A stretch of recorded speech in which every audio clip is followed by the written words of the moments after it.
नमस्कार दोस्तों, स्वागत है आपका divine knowledge and eternal peace पर। दोस्तों, बहुत से खोजी साधक होते हैं जो अपनी खोज यात्रा के दौरान बहुत से अद्वितीय, अविश्वसनीय, पारलौकिक अनुभवों से गुजरते हैं।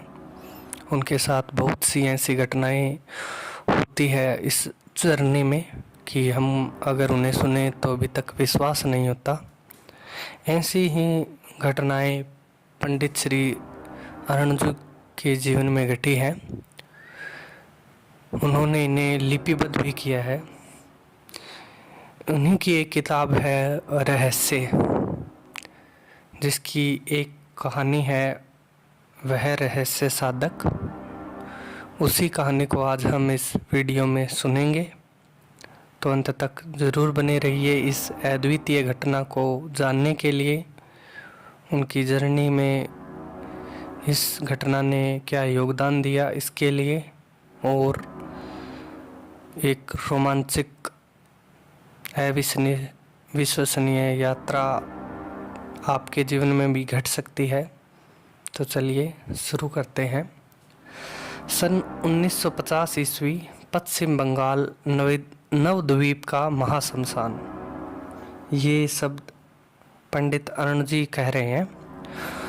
उन दिनों मेरे एक बंगाली मित्र थे, नाम था केशव चंद्र सेन। सज्जन और हृदय के कोमल व्यक्ति थे सेन बाबू।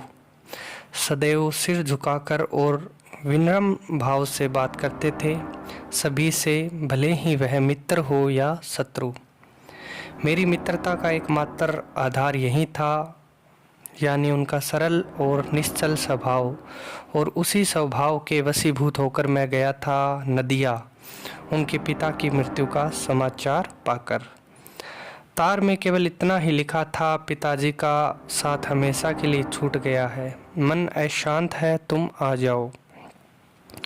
अशांत मन को थोड़ी शांति मिलेगी। केशव चंद्र सेन जैसे परम मित्र का ऐसा तार पाकर क्या एक क्षण रुक सकता था मैं? नहीं, कभी नहीं। दूसरे ही दिन पहुंच गया मैं नदिया। वातावरण में सन्नाटा पसरा था। घर के सामने पानी फैला हुआ था। एक मिट्टी का घड़ा टूटकर बिखरा पड़ा था। समझते देर न लगी, लगभग दौड़ता हुआ शमशान घाट गया। गंगा किनारे चिता जल रही थी। अपने सगे समधियों के साथ एक और पाषाणवत बैठा था सेन, और अपलक निहार रहा था अपने पिता की धूं धूं करती जलती हुई चिता की ओर। चुपचाप जाकर खड़ा हो गया मैं उसके सामने। एक बारगी चौंक पड़ा। वह लगा जैसे गहरी नींद से जगा हो। हाहाकार कर उठा सेन का हृदय, गले से लग रोने लगा फफक कर। चोट गहरी लगी थी, इसलिए आंखें पथरा गई थी। रो नहीं पाया वह। अब मिला था जी भरकर रोने का अवसर। न जाने कब तक रोता रहा और न जाने कब तक भीगता रहा उसके आंसुओं से मेरा सीना। पूरे क्रियाक्रम तक रुकना आवश्यक था मेरे लिए, समाज की दृष्टि से नहीं, मित्रता की दृष्टि से। 4-5 दिन तो लग गए मित्र की आत्मा को समझाने बुझाने में। तब कहीं जाकर अशांत मन शांत हुआ और कम हुआ उसका दुख। फिर न जाने किस प्रेरणा से वशीभूत होकर प्राय नित्य जाने लगा शमशान घाट की ओर। नवद्वीप के शमशान की अपनी एक विशेषता है, और वह यह है कि शमशान के चारों ओर विभिन्न प्रकार के रंग बिरंगे सुगंधित फूलों के मन भावन बाग है। सुंदर और स्वच्छ घाट है। बागों के अलावा नाना प्रकार के वृक्ष सुनियोजित ढंग से लगाए गए हैं। हम दोनों घाट की सीढ़ियों पर घंटों बैठकर मौन साधे, कभी आकाश की ओर सुनने में तो कभी सामने जलती हुई चिताओं की ओर निहारा करते थे। अब तक सेन का मस्तिष्क काफ़ी हल्का हो चुका था। दुख, पीड़ा और व्यथा के बोझ से काफ़ी सहज हो गया था वह। नित्य की भांति उस दिन भी बैठा था मैं सेन के साथ शमशान घाट की सीढ़ियों पर। सांझ का समय था। आकाश में काले भूरे बादलों के छोटे बड़े टुकड़े तैर रहे थे। गंगा की लहरों से खेलती हुई पूर्वा हवा बह रही थी, धीरे धीरे बह रही थी। अब तक गुमसुम बैठा सेन अचानक बोल पड़ा, शर्मा, तुम तो कई बार नवद्वीप आए हो, कभी शमशानेश्वरी काली के मंदिर की ओर गए हो? यह नाम तो पहली बार सुन रहा हूँ तुमसे। मैं तो यहाँ एक ही काली मंदिर को जानता हूँ जो शमशान घाट के रास्ते में है। नहीं नहीं, उस काली मंदिर की बात मैं नहीं कर रहा हूँ। सेन तड़क कर बोला, मैं तो शमशानेश्वरी काली के संबंध में बतलाना चाहता हूँ तुमको। यह सुनकर चौंक पड़ा मैं। एक बारगी मेरी खोजी शक्ति जागृत हो उठी सहसा।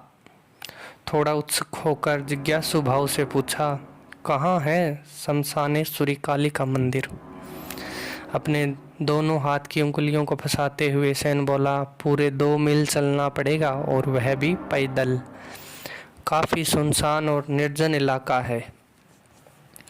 रात में क्या दिन में भी उधर लोग जाने से सहमते हैं। यहाँ यह बतला देना आवश्यक है कि नवद्वीप शमशान घाट का क्षेत्र काफ़ी दूर तक फैला हुआ है। चिता जलाने का कोई निश्चित स्थान नहीं है। जिसको जहाँ इच्छा वहाँ जला सकता है चिता। उस दिन तो नहीं, तीसरे दिन दोपहर के समय सेन के साथ चल पड़ा मैं शमशानेश्वरी काली मंदिर। शमशान की सीमा पार करते करते हल्की हल्की स्याही बिखरने लगी थी। सांझ की आकाश तो साफ था, मगर कहीं कहीं छोटे मोटे बादलों के टुकड़े इधर उधर भटक अवश्य रहे थे। जैसे जैसे हम लोग आगे बढ़ते गए वैसे सन्नाटा भी बढ़ता गया। अब तक गंगा के किनारे से लगकर जाने वाली पगडंडी के रास्ते पर चल रहे थे, लेकिन एक स्थान पर जाकर वह पगडंडी भी समाप्त हो गई। फिर शुरू हो गया जंगली रास्ता, उबड़ खाबड़ और टेढ़ा मेढ़ा भी। अब तक सांझ की शाह चादर पूरी तरह फैल चुकी थी चारों ओर वातावरण में। कुत्तों के भौंकने की आवाज़ के साथ ही शियारों के समवेत स्वर में रोने की भी आवाज़ आने लगी थी जंगल की ओर से। मेरा बायां हाथ कसकर पकड़ते हुए धीरे से सेन बोला, डर तो नहीं लग रहा है न? नहीं, कैसा डर? डर वर मुझे नहीं लगता। ऐसी जगहों पर बहुत घूम चुका हूँ मैं। तुम अपनी चिंता करो, थोड़ा हंसकर कहा मैंने। मेरा हाथ छोड़कर पहले की ही तरह धीरे से बोला सेन, 2 बार आ चुका हूँ मैं। पहली बार किशोरी बाबू के साथ, दूसरी बार अकेले आया था किशोरी बाबू से ही मिलने के लिए। किशोरी बाबू के नाम का उच्चारण करते समय थोड़ा उत्साहित हो उठा था सेन। उसके उत्साह को भांपते हुए मैंने पूछा, ऐसी क्या बात है तुम्हारे किशोरी बाबू में? वे एक अच्छे व्यक्ति हैं, सदा सत्य भाषण करते हैं, उच्च विचार रखते हैं, तंत्र के साधक हैं। माँ शमशानेश्वरी काली उनकी इष्ट देवी है। सुनने में तो यह भी आया है कि उनकी साधना अघोर मार्गीय है। थोड़ा रुककर मैं बोला, क्या तुमने कभी किशोरी बाबू की कोई साधना अपनी आंखों से देखी है? नहीं, ऐसा मौका भी नहीं मिला मुझे, सेन ने उत्तर दिया। एक बात पूछूं? पूछो। साधना के संबंध में तुमने किशोरी बाबू के विचारों को कभी जानने समझने का प्रयत्न किया था? मैंने अपनी ओर से कोई प्रयास इस दिशा में नहीं किया। उन्होंने स्वयं बातचीत के सिलसिले में मुझे बताया था कि तंत्र साधना से चित्त शुद्ध और शांत होता है। अपने इष्ट से साधक का सीधा संबंध स्थापित हो जाता है। यह बहुत बड़ी उपलब्धि है तंत्र की। थोड़ा रुककर सेन आगे बतलाने लगा, तंत्र की साधना तो करते अवश्य हैं किशोरी बाबू, लेकिन न भगवा वस्त्र धारण करते हैं, दाढ़ी भी नहीं रखते, न खोपड़ी, नरकंकाल, शमशान आदि का उपयोग करते हैं। किसी भी प्रकार का आडंबर या पाखंड कहीं नहीं दिखलाई देता उनमें। एक बार महाशय ने मुझसे कहा था, संसारिक जीवन में रहते हुए भी साधक बहुत कुछ पा लेता है, लेकिन बंधु पूर्ण निष्ठा होनी चाहिए माँ के प्रति। सेन की इन बातों से व्यक्तिगत प्रभावित हुए बिना न रह सका मैं। मुझ में किशोरी बाबू से मिलने की इच्छा तीव्र होने लगी।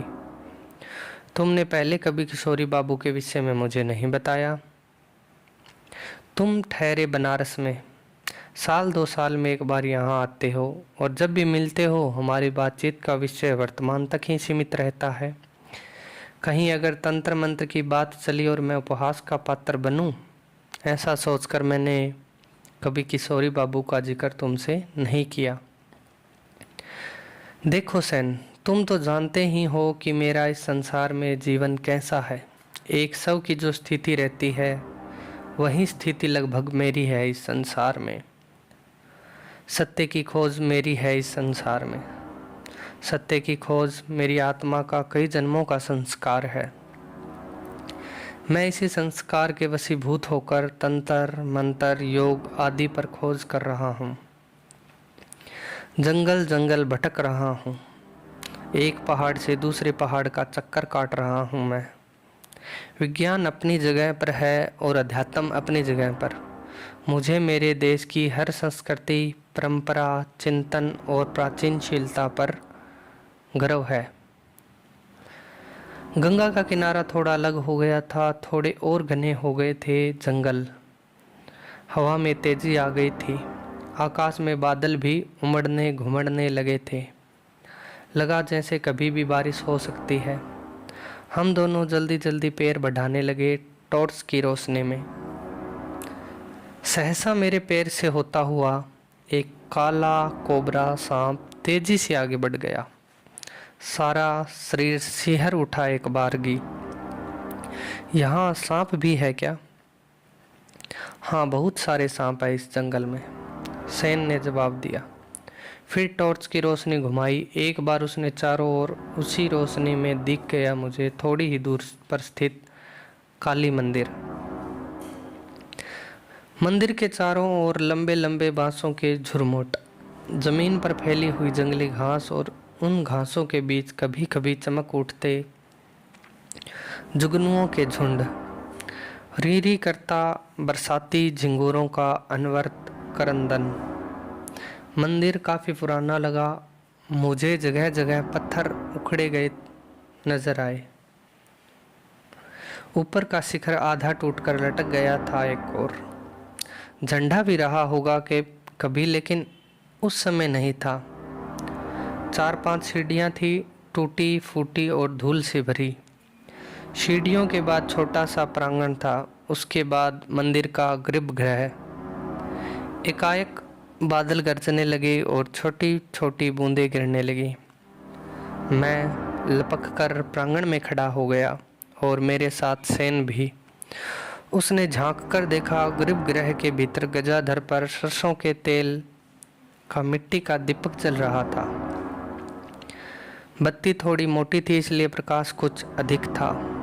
सेन बुदबुदाया, लगता है पुजारी बाबा मंदिर में दीपक जला गए हैं। थोड़ी देर बाद सब कुछ स्पष्ट हुआ। दीपक का हल्का पीला प्रकाश माँ शमशानेश्वरी पर बिखर रहा था। समझते देर न लगी। वह महाशक्ति पंचमुड़ी आसन पर स्थापित थी। हल्का सा रोमांच हो आया। सनसना उठा सारा शरीर एक बारगी। काले पाषाण की आदमकद महामाया की प्रतिमा बिल्कुल सजीव लगी मुझे। अन्य काली के रूपों से उसमें काफ़ी भिन्नता भी थी। माँ का चेहरा अधिक भयानक था। बड़े बड़े स्थिर नेत्र जिनमें करुणा, दया, अनुकंपा और स्नेह का सागर लहरा रहा था। क्रोध की मात्रा भी कम न थी। मुख थोड़ा खुला हुआ था। सफ़ेद दंत पंक्तियों के बीच फंसी जीभ बाहर निकली हुई थी। लपलपाती जीभ को देखकर लगा मानो भगवती ने अभी अभी किसी नर पशु का शोणित पान किया है। भय लगा देखकर। गले से लेकर पैर तक झूलती हुई नरमुंड माला। विश्व को अमृत पान कराने वाले माँ के दोनों पुष्ट तन अनावृत थे। श्रद्धा से नत हो गया मस्तिष्क। पंचमुड़ी आसन त्रिकोणात्मक आसन था। और उस पर चिता का रूप बन रहा था और उस पर रखा हुआ था शव, जिस पर आरूढ़ थी जग जननी ब्रह्मांड रूपिणी महामाया शमशानेश्वरी। माँ के 8 हाथ थे। दाहिनी ओर के चारों हाथों में क्रमशः खड्ग, त्रिशूल, खप्पर और नरमुंड था। बाएं ओर चारों हाथों में से एक हाथ वृद्ध मुद्रा में था। इस प्रकार चौथा हाथ था अभय मुद्रा में। बीच के दोनों हाथों में क्रमशः नागपाश और कैंची थी। सब कुछ देखकर समझते देर न लगी मुझे। काली और तारा 10 महाविद्याओं में श्रेष्ठ विद्याएं हैं। उन्हीं दोनों विद्याओं का मिश्रित रूप था शमशानेश्वरी का, इसमें संदेह नहीं। सिर घुमाकर चारों ओर देखा। माँ के आसन से टिकाकर एक काफी बड़ा खड्ग रखा था, जिस पर कभी का लगा किसी पशु का रक्त सूखकर काला पड़ गया था। ऊपर एक छोटा सा घंटा टंगा हुआ था जो काफी पुराना था, जिस पर काफी मैल जमा न जाने कब का था। जमीन पर आसन बिछा था, शायद पुजारी बाबा का रहा होगा वह। बाहर हवा तेज थी, बांस के पेड़ झूम रहे थे। बारिश भी अब तेज हो गई थी। रात का पहला पहर समाप्त ही होने वाला था। अब क्या होगा, बुरी तरह फंस गया था। सेन की ओर देखा, बार बार सिर को चारों ओर घुमा घुमा कर न जाने क्या देख रहा था। क्या बात है बंधु?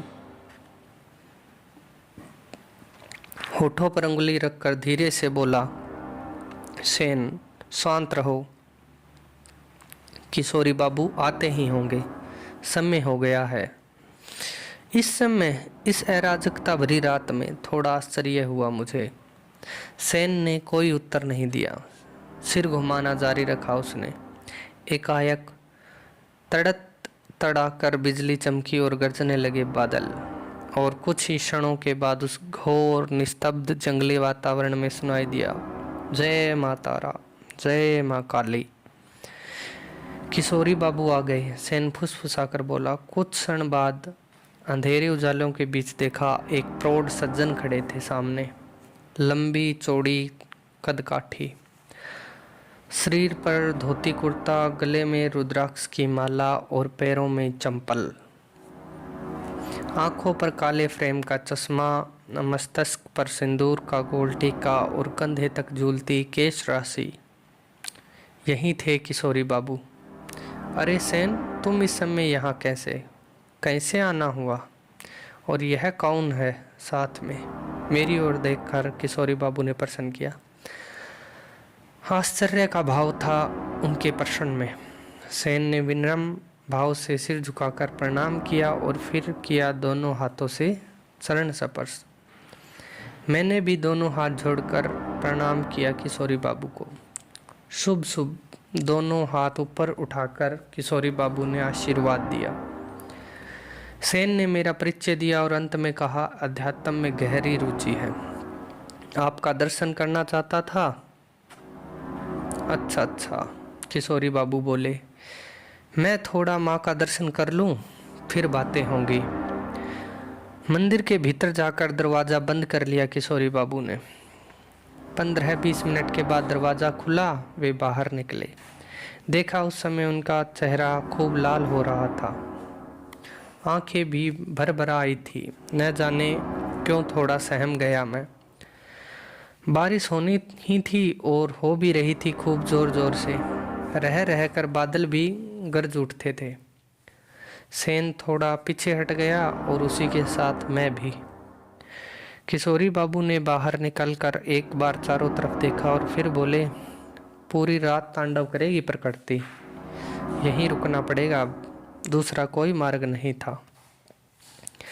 दीवार से पीठ लगाकर किशोरी बाबू बैठ गए जमीन पर। हम दोनों भी बैठ गए। मेरे भीतर कौतूहल की सृष्टि हो गई थी। तरह तरह की जिज्ञासाओं की लहरें उठ रही थी मन के सागर में। अंत में प्रसन्न कर ही बैठा। काफी पुराना लगता है यह मंदिर, आपका क्या ख्याल है?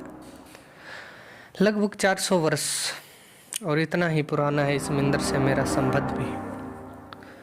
चौंकना स्वाभाविक था। समझा नहीं, मैं बोला। कैसे समझोगे, बहुत गहरा रहस्य है। वैज्ञर होने की आवश्यकता नहीं, बतलाऊंगा सब कुछ। इतना कहकर लंबी सांस ली किशोरी बाबू ने। क्या यहाँ बलि भी होती है, मेरा दूसरा प्रश्न था। हाँ, लेकिन अब नहीं, पहले खूब होती थी, कभी कभी नर बलि भी होती थी। यह सुनकर कुछ क्षण चुप रहने के बाद मैं बोला, बलि का अभिप्राय क्या है, और फिर काली अथवा उनके किसी प्रतिरूप के सम्मुख ही क्यों दी जाती है बलि? कभी कोई ऐसा भी गुड प्रश्न करेगा, शायद कभी सोचे भी नहीं रहे होंगे किशोरी बाबू। उस मलान अंधेरे में कुछ देर तक मेरी ओर स्थिर भाव से देखते रहे और फिर बोले, वह वैसे तो तुम्हारी जिज्ञासा बहुत ही महत्वपूर्ण है और साथ ही गंभीर भी। यदि उसका समाधान किया जाए तो विस्तार में जाना पड़ेगा, इसलिए मोटा मोटी बतला देता हूँ। सृष्टि के मूल में जो आदि शक्ति है, जिसे परम शक्ति, महामाया आदि नामों से संबोधित किया गया है, वह आदि शक्ति परमा सृष्टि की दृष्टि से गुणत्रय है, यानी सतव, रज और तम। वैदिक सृष्टि से शिव तो भूत तत्व है, लेकिन परमा शक्ति देव तत्व है। वैदिक साधना भूमि में वही देव तत्व मन, प्राण और वाक, इन तीन रूपों में विभक्त है। तांत्रिक दृष्टि में ये तीनों रूप क्रमशः इच्छा शक्ति, क्रिया शक्ति और ज्ञान शक्ति है। तांत्रिक साधना की सगुण उपासना भूमि में ये तीनों रूप क्रमशः महालक्ष्मी, महाकाली और महासरस्वती है। ये तीनों शक्ति विग्रह तंत्र साधना के मूल भित्ति है। ह्रीम, क्लीम और ऐम, इन तीनों विग्रहों का बीजाक्षर रूप है। इस प्रकार इनके मंत्र रूप भी है। परमा शक्ति की चर्चा की थी मैंने। किशोरी बाबू थोड़ा ठहर कर लंबी सांस लेते हुए बोले, परमा परब्रह्म परमेश्वर की निज शक्ति परमेश्वरी है। वह उनकी योग माया है। परमेश्वर की समस्त लीलाओं का आधार है परमा। इस आधार को परा कहते हैं। पराशक्ति महामाया परमेश्वरी का साकार विग्रह महाकाली है। महाकाल का जो प्रवाह है वह प्राण है, और उस प्राण के प्रवाह की जो गति है वह है प्राण शक्ति। प्राण शक्ति से एक विशेष प्रकार की ऊर्जा उत्पन्न होती है, उसे ब्रह्मांडीय ऊर्जा कहते हैं, जो सर्वत्र समान रूप से व्याप्त है। आज के वैज्ञानिक उसी ब्रह्मांडीय ऊर्जा को ईथर कहते हैं। प्राण के प्रवाह में एक परम तत्व उत्पन्न होता है, और वह परम तत्व है चेतन तत्व, यानी चेतना। इस दृष्टि से महाकाली चेतना स्वरूप भी है।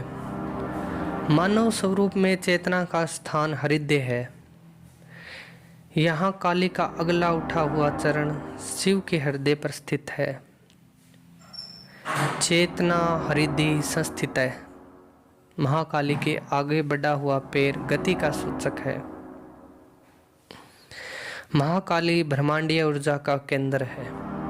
तांत्रिक विधि से पंचमुड़ी आसन का निर्माण करने के पश्चात जब महाकाल की शक्ति महाकाली का विग्रह को उस महाआसन पर स्थापित किया जाता है और स्थापना के पश्चात उस विग्रह में प्राण प्रतिष्ठा की जाती है, तो उस अवस्था विशेष में उस विग्रह का आगोचर संबद्ध तत्काल ब्रह्मांडीय ऊर्जा से स्थापित हो जाता है, जिसके फलस्वरूप चेतन तत्व और प्राण तत्व का भी आविर्भाव हो जाता है उस विग्रह में। यदि साधना की दृष्टि से विचार किया जाए तो काली के विग्रह में चेतन तत्व, प्राण तत्व और ब्रह्मांडीय तत्व, इन तीनों मूल परम तत्वों का समन्वय है। वह महापरमा शक्ति तीनों का प्रतिनिधित्व करती है। ऐसा अन्य किसी शक्ति विग्रह में उपलब्ध नहीं है और एकमात्र यही कारण है कि तांत्रिक साधना भूमि में जितनी भी देवियां हैं उनमें महाकाली का स्थान सर्वोपरि है। इनकी एक और महत्वपूर्ण विशेषता है और वह यह है कि वैदिक, पौराणिक एवं तांत्रिक इन तीनों मार्गों से इनकी पूजा अर्चना उपासना आदि की जा सकती है। महाकाली तमोगुण शक्ति है, इसलिए तमोगुणी तांत्रिक विधि से इनकी साधना और उपासना आदि की जानी चाहिए, किंतु राजसी और सात्विक विधि से इनकी साधना और उपासना का मार्ग खुला है, जबकि अन्य देवी देवताओं के लिए संभव नहीं है। ऊपर सिर उठाकर झमाई लेते हुए किशोरी बाबू आगे बोले, बलि क्यों दी जाती है, यह प्रश्न था ना तुम्हारा? हाँ, मैंने सिर हिलाकर उत्तर दिया। कुछ लोग जमाई लेते हुए चुटकी बजाते हैं। किशोरी बाबू ने भी बजाया और बोले, महामाया परमा शक्ति महाकाली की पूजा अर्चना अथवा उपासना आदि में अनाधिकार चेष्टा होती है या उनमें किसी भी प्रकार की त्रुटि होती है या फिर कोई शूद्र शवपच या चंडाल विग्रह का स्पर्श करता है, ऐसी स्थिति में ब्रह्मांडीय ऊर्जा से विग्रह का अगोचर संबंध भंग होने की भारी संभावना होती है। ब्रह्मांड में अनंत देवी शक्तियां क्रियाशील है, जिनका संपर्क ब्रह्मांडीय ऊर्जा के द्वारा काली के विग्रह से बराबर बना रहता है। ब्रह्मांडीय ऊर्जा से बराबर विग्रह का संबंध बना रहे और ब्रह्मांड में क्रियाशील अनंत शक्तियों का संपर्क भी बराबर बना रहे, इसके लिए माँ काली के विग्रह के सम्मुख पशु बलि दी जाती है। पशुओं में भैंसे और बकरे में सर्वाधिक प्राण ऊर्जा होती है, इसलिए इन दोनों पशुओं की बलि सर्वाधिक दी जाती है।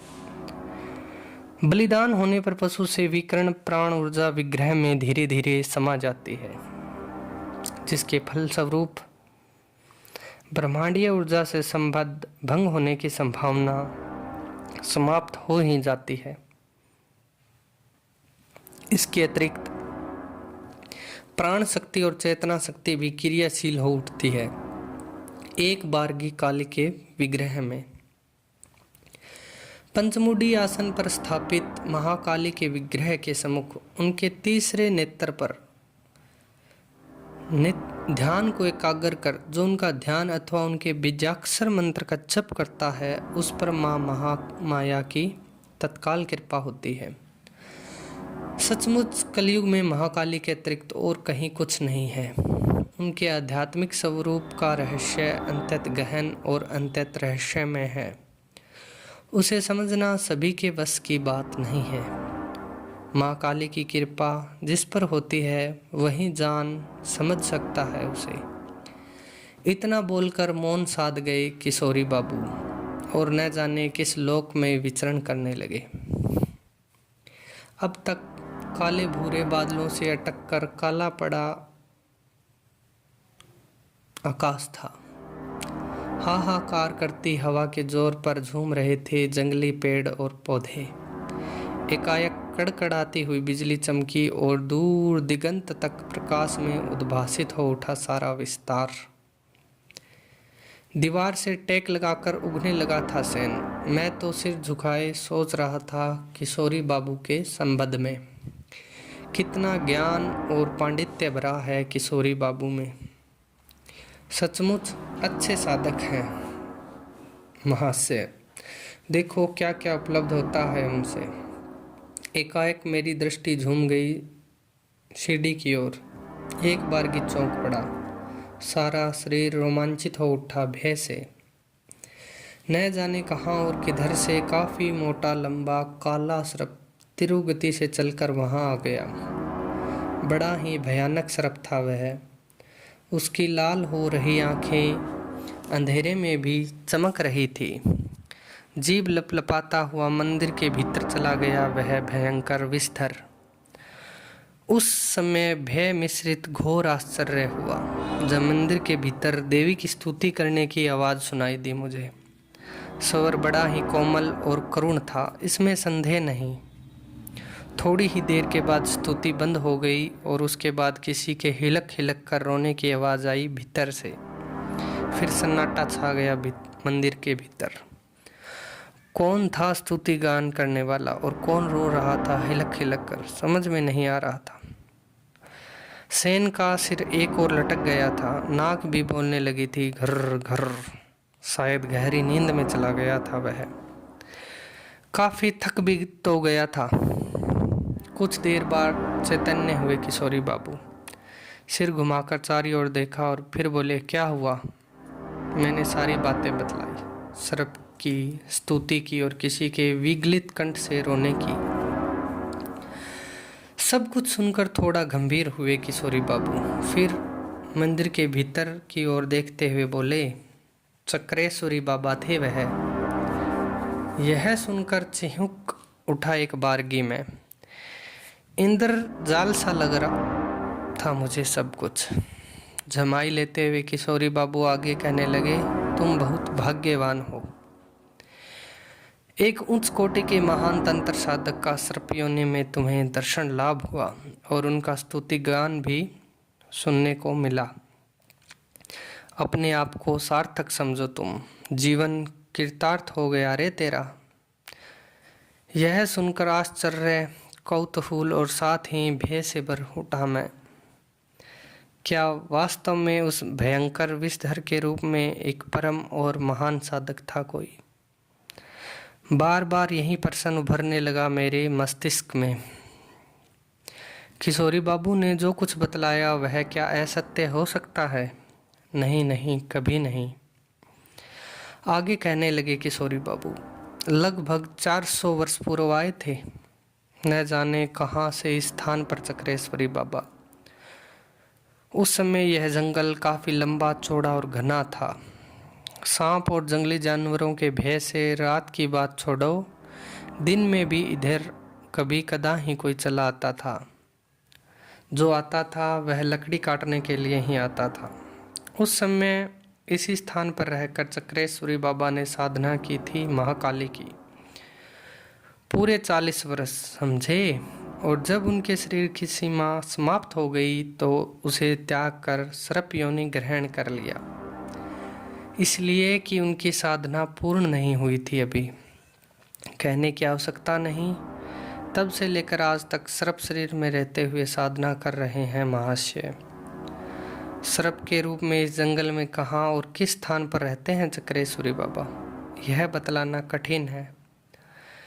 लेकिन माँ महामाया के प्रति उनके हृदय में गहरा मोह है और उसी मोह के कारण नित्य काल रात्रि के समय माँ का दर्शन करने चले आते हैं और उनका स्तुति गान करते हैं। विगलित होने का कारण यही समझ में आता है कि उस परम साधक की साधना संभवतः अभी पूरी नहीं हुई है। हाँ, एक बात तो बतलाना भूल ही गया था मैं, और वह यह है कि चक्रेश्वरी बाबा की इच्छा शक्ति अत्यंत प्रबल है, इसमें संदेह नहीं। कभी कदा अपनी उसी प्रबल इच्छा शक्ति के बल पर अपने पूरे शरीर में प्रकट भी हो जाया करते हैं। कई लोगों को उन्होंने दर्शन दिया है अपने मानव शरीर द्वारा। इस प्रकार क्या आपको कभी दर्शन दिया है उस परम साधक ने? मेरे प्रश्न का उत्तर तो नहीं दिया किशोरी बाबू ने, लेकिन काफ़ी देर तक सिर उठाकर आकाश की ओर सुनने में न जाने क्या देखते रहे वह। उनके चेहरे पर न जाने कैसा भाव उभर आया था उस समय, जिसे देखकर फिर साहस नहीं हुआ दोबारा प्रश्न करने का। थोड़ी देर बाद सहज हो गए किशोरी बाबू और फिर चल पड़ा सिलसिला बातचीत का। तो इसका मतलब यह हुआ कि इस काली मंदिर को कम से कम 1000 वर्ष पुराना होना ही चाहिए। सहज भाव से अपनी जिज्ञासा प्रकट की मैंने। ठीक अनुमान लगाया तुमने, इससे भी अधिक हो सकता है। इतना कहकर चुप हो गए किशोरी बाबू। सॉरी। न जाने क्या सोचते रहे। फिर थोड़ी देर बाद बोले, 25 वर्ष पहले मुझे एक तांत्रिक सन्यासी आसाम में मिले थे। अत्यंत वृद्ध थे, नाम था शायद पूर्णागिरी। प्रसंगवश उन्होंने मुझे बतलाया था कि एक महात्मा मुर्शिदाबाद से कलकत्ता होते हुए कामरूप कामाख्या आए हैं और कामाख्या पीठ में रहकर पूरे 30 वर्ष तंत्र की कठोर साधना की। एक बार समाधि की अवस्था में भगवती कामाख्या ने महात्मा को दर्शन दिया और बोली, कामदगिरी पर्वत की एक गुफा में अष्टभुजा काली की पाषाण मूर्ति है। उसे ले जाकर नवद्वीप के महाशमशान के निकट जो घोर जंगल है, उसी जंगल में पंचमुड़ी आसन का निर्माण कर उस मूर्ति पर स्थापित कर देना और प्राण प्रतिष्ठा करना और वहीं रहकर साधना करना। फिर क्या हुआ? मैं थोड़ा व्यग्र हो उठा। होगा क्या? महात्मा ने माँ के आदेश का पालन किया। कामदगिरी गुफा में न जाने कब की पड़ी थी अष्टभुजा काली की मूर्ति। किसी प्रकार गुफा से निकाल कर ले आए महात्मा उस जंगल में और माँ के आदेशानुसार उसकी स्थापना कर दी और साधना करने लगे। वह महात्मा निश्चय कोई सिद्ध पुरुष थे। माँ महामाया महाकाली की अपूर्व कृपा थी उन पर, अपरोक्ष रूप से बराबर महात्मा की सहायता करती रहती थी। निश्चय ही माँ की प्रेरणा और सहयोग से इस मंदिर का निर्माण हुआ होगा, इसमें संदेह नहीं। पूर्णागिरी ने तो यह भी बतलाया कि प्रत्येक अमावस्या की रात्रि में स्वयं बलि पशु आकर माँ काली के सामने सिर झुकाकर खड़ा हो जाता था। महात्मा उस बलि पशु की विधिवत पूजन करते और उसकी बलि देते। बहुत समय तक ऐसा चलता रहा। बाद में पशु का आना स्वयं बंद हो गया।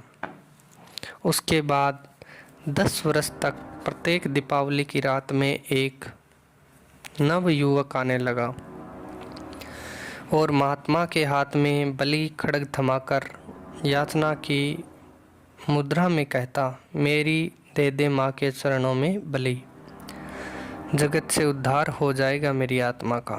10 वर्ष के बाद नर बलि भी बंद हो गई, लेकिन नर रक्तपान करने वाला, शरीर से आत्मा को मुक्त करने वाला और नर बलि का मुख्य साक्षी वह विकराल खड्ग अभी भी माँ महामाया के साथ है। उसे कोई छूता तक नहीं। जो आता है सिर झुकाकर प्रणाम करता है, भय से नहीं श्रद्धा से।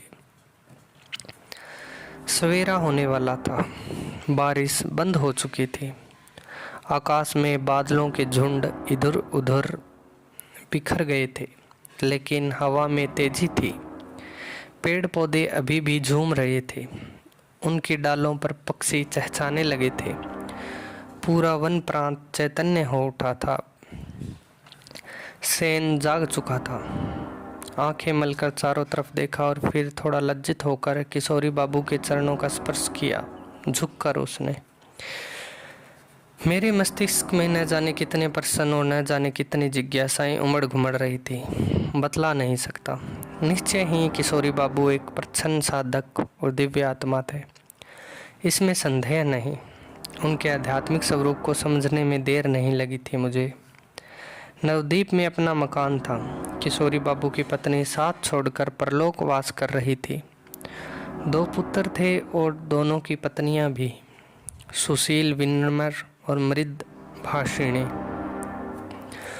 दोनों पुत्र मछली का व्यापार करते थे। पिता के प्रति उन दोनों का भाव देवतुल्य था। आग्रह कर किशोरी बाबू अपने घर ले गए सेन को और मुझे भी। मकान काफ़ी लंबा चौड़ा था। सामने हरा भरा बाग था। केले के कई पेड़ थे। किशोरी बाबू का कमरा ऊपर की मंजिल पर था, सबसे अलग थलग एकांत में। कमरा काफ़ी बड़ा था। दोनों ओर ऊंची ऊंची खिड़कियां थी, जिनमें से बाग की ओर से ताज़ी हवा भीतर आ रही थी। कमरे में एक और पुराने ज़माने का काफ़ी बड़ा पलंग था, जिस पर सफ़ेद चादर बिछी थी। पलंग के बगल में पुराने ज़माने का ही एक बड़ा सा गोल मेज और उसके अगल बगल 3-4 कुर्सियाँ पड़ी थी। कमरे का वातावरण स्वच्छ और शांत था। पलंग के ठीक सामने दोनों खिड़कियों के बीच एक लंबे चौड़े सुनहरे रंग के कीमती फ्रेम में किसी महापुरुष का तेल चित्र टंगा हुआ था। निश्चय ही असाधारण और प्रतिभाशाली चित्र था वह, इसमें संदेह नहीं। फिर आने को बोलकर सेन अपने घर चला गया था। किशोरी बाबू भी मुझे कमरे में अकेला छोड़कर किसी काम से नीचे चले गए थे। मैं अकेला था कमरे में और मेरे सामने था वह तेल चित्र। जिस महापुरुष का वह चित्र था उसमें गजब का आकर्षण था। मन प्राण अभिभूत हो रहा था। जैसे मैं खड़ा खड़ा अपलक निहारने लगा था। अब चित्र के रूप में प्रतिष्ठित उक्त महापुरुष को चौड़ा ललाट धुनी हुई रुई की तरह, सिर के बाल, लंबी सफ़ेद दाढ़ी, लंबी नाक तोते जैसी और आंखें, हे भगवान कैसी थी आंखें, बाघिन जैसी पीली और चमकदार। क्रूरता मिश्रित भय के साथ साथ करुणा और अनुकंपा का भी भाव था। बाघिन जैसी उन आंखों में किस व्यक्ति का था वह चित्र? कौन था वह? न जाने कब पीछे आकर खड़े हो गए किशोरी बाबू, पता ही न चला। हंसकर बोले, ये मेरे गुरुदेव का है। अच्छा, बड़ा ही सजीव चित्र है गुरुदेव का, मैंने कहा। सिर घुमाकर किशोरी बाबू की ओर देखते हुए मैं सहज भाव से बोला, आप तांत्रिक जैसे लगते नहीं। धोती कुर्ता पहनते हैं, बिल्कुल साधारण वेशभूषा, रहन सहन, रुद्राक्ष की माला, नरमुंड, शराब की बोतल, रक्त वसंत, त्रिशूल, कुछ भी तो नहीं है आपके पास। मेरी बातें सुनकर हो कर हंसने लगे कि किशोरी बाबू फिर बोले, गृहस्थ जीवन में साधना नहीं हो सकती क्या? अपनी अपनी समझ है। जहाँ तक मेरा विचार है उसके अनुसार गृहस्थ जीवन में रहकर साधना करने वाला साधक सच्चा साधक होता है। वह परिपक्व होता है। नदी की धारा में बहना सरल है, श्रम नहीं करना पड़ता, लेकिन विपरीत धारा में बहना बहुत कठिन है और श्रम साध्य है।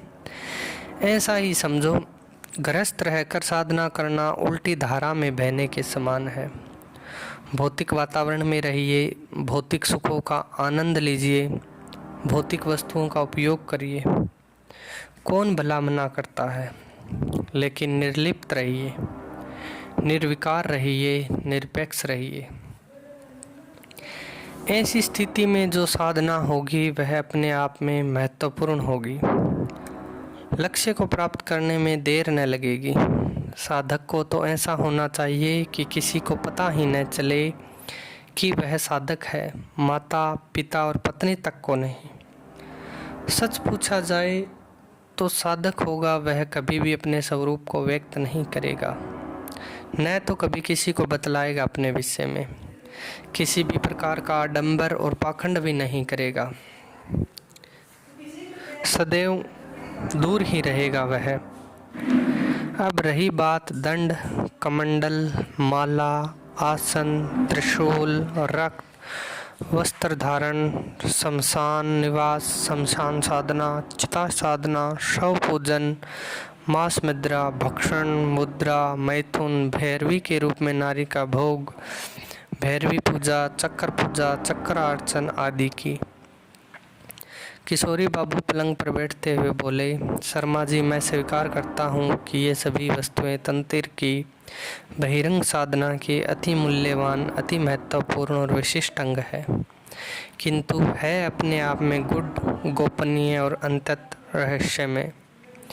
जो लोग इनकी गुढ़ता को समझे बिना उनके रहस्यों से परिचित हुए और बिना योगिक क्रियाओं का आश्रय लिए इनका उपयोग अथवा प्रयोग करते हैं, उनका परिणाम अत्यंत भयंकर होता है। उनकी दुर्गति भी कम नहीं होती, जीवन नरक बन जाता है। ऐसे ही लोगों के द्वारा तंत्र मंत्र के नाम पर आडंबर और पाखंड का जन्म होता है। जीवन नरक बन जाता है।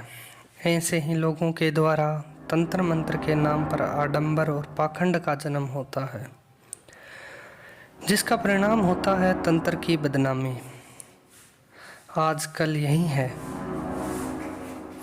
चारों तरफ तंत्र मंत्र की जो बदनामी हो रही है, इसका कारण एकमात्र यही है। तांत्रिक के साथ भय और हानिकारक जैसे शब्द जुड़ गए हैं।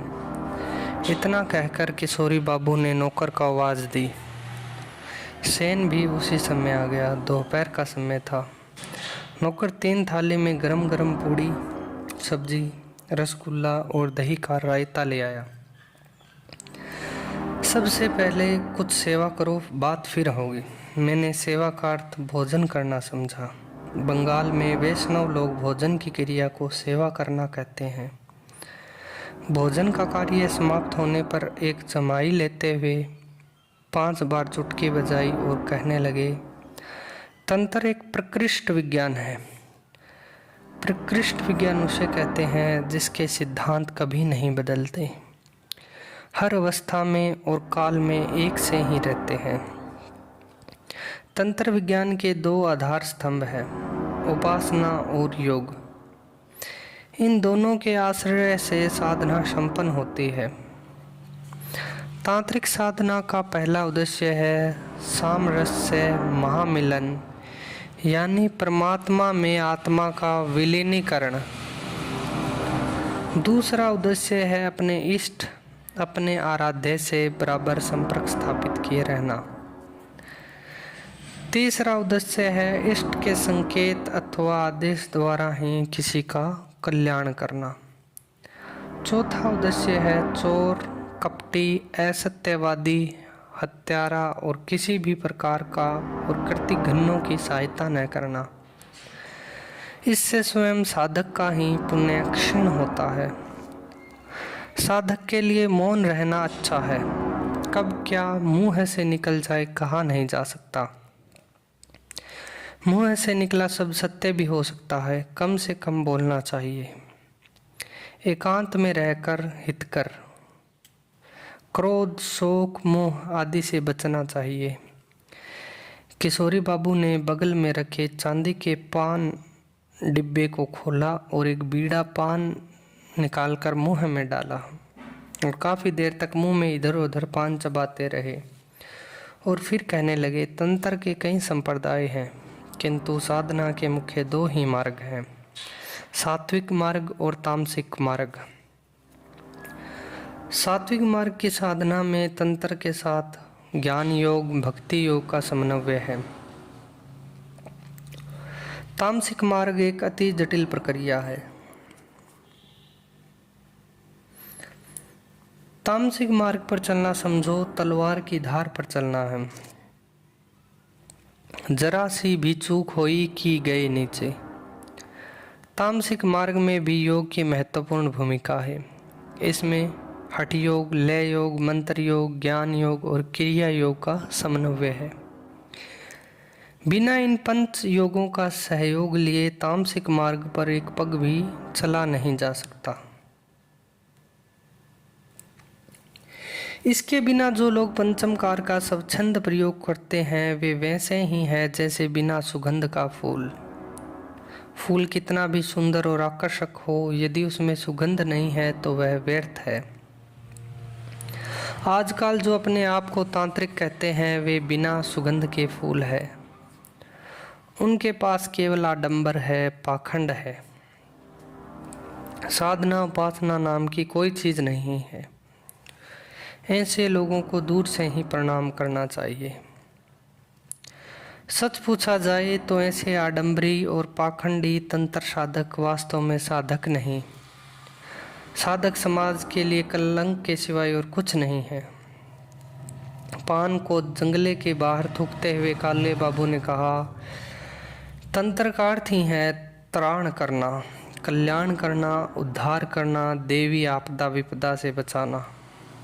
सच्चे सिद्ध तंत्र साधक कभी किसी का अमंगल नहीं करते, अमंगल करना चाहते भी नहीं। वे तो करते हैं सभी का किसी न किसी रूप में कल्याण ही।